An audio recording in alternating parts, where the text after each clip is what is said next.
Greetings, travelers. What a wonderful night for a story, wouldn't you say? Tonight I'm telling the tale of the legendary party Nothing Ventured. And since you're coming in the middle of the story, would you care for a recap?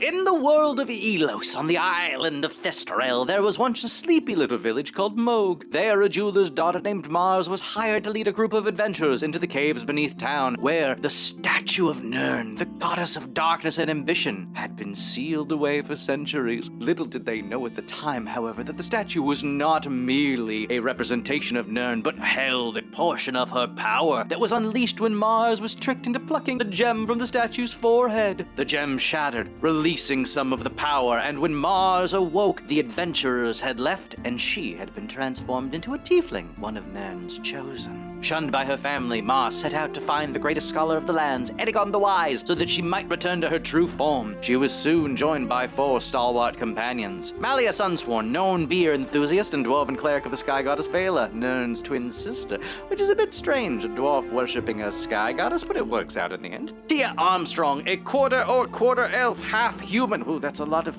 breeding.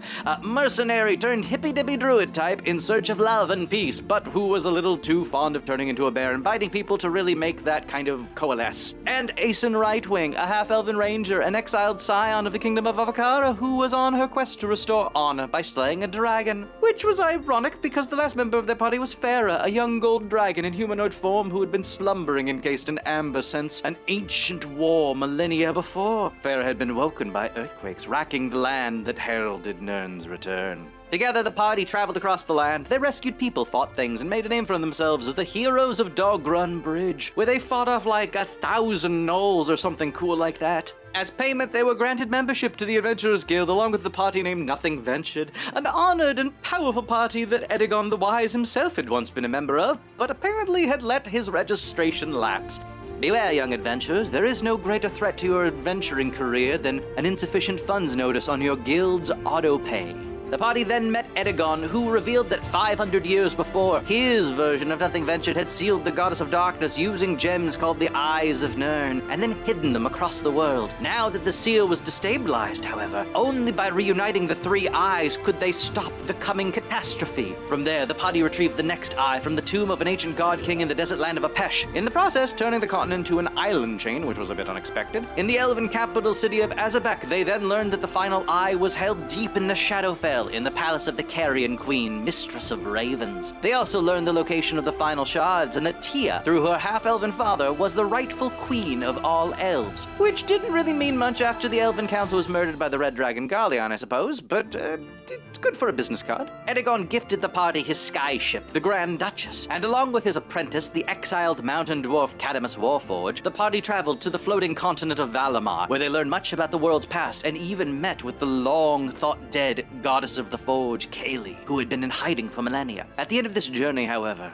Farah made the fateful choice to leave the party and learn more about her people and her future alongside Garleon, the Great Red Worm. The party found themselves bereft a member, but that didn't last long, because soon enough they found another girl encased in crystal. Another caster, no less. What are the odds? This person was Fadia Stardust, Graviturgy Wizard and last Astral Genasi scion of the lost Cladessian Genasi Empire. The wizard had spent hundreds of years within a knowledge crystal, learning all she could of her lost people. But when Nothing Ventured arrived, she joined in hopes of discovering even more forgotten lore. Together with Viceland Skyborn, champion of Vela, the sky goddess, the team traveled to the paradise city of Mirage and met Tia's dad and Dempsey's, the newly minted god of the sea. In the heart of Mirage, the party emerged victorious in battle with an evil Rakshasa named Vargas, but not before the foul creature's machinations pulled Viceland and Dempsey's into the Nine Hells. Now, Nothing Ventured travels into the wasteland known as Orkesh, where a new evil has arisen and wields the stolen power of a dead god.